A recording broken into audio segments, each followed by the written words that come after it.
હાલ પડેલા કમોસમી વરસાદથી ખેડૂતો પાયમાલ થયા છે।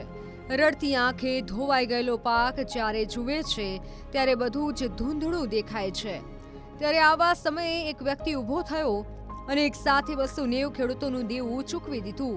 જી હા, આ વાત છે અમરેલી જિલ્લાના જીરા ગામની, જ્યાં બાબુભાઈ જીરાવાલાએ પોતાની માતાની પુણ્યતિથિ નિમિત્તે જીરા ગામમાં ખેડૂતો માથે રહેલું 90 લાખ રૂપિયાનું દેવું ચૂકતે કરી દીધું।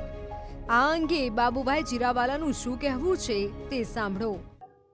મારા ગામની અંદર સહકારી મંડળીની અંદર 1992 ની અંદર જે તે વખતના પ્રમુખ મંત્રીએ ગોટાળો કરીને ખેડૂતોને નામે બોગસ ધિરાણ લીધેલું અને આ બધું પ્રકરણ 1995માં જીરા ગામના 2-5 જાગૃત ખેડૂતોને કારણે બહાર આવ્યું અને બહાર આવતાની સાથે જ ખૂબ રજૂઆતો સરકારમાં થઈ, કોર્ટ મેટર થઈ, દાવાદોવી થયા, પરંતુ આનો કોઈ નિકાલ નહોતો આવતો અને મારા ગામના ખેડૂતોના સાજવાર ઉપર આ સહકારી મંડળીનો બોજો સતત આવવાના કારણે ખેડૂતોને બીજું ધિરાણ મળતું નહોતું। ખેડૂતોના ભાઈભાગની અંદર જ્યારે વિભાજન કરવાનું આવે ત્યારે સાતબાર જુદી ન થતી।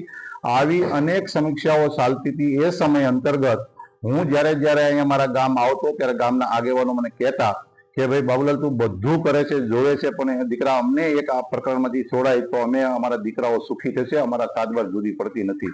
એવા સંજોગોમાં 2 મહિના પહેલા મારે માતુશ્રી સંતોકબાની પૂર્ણતિથિ ગઈ।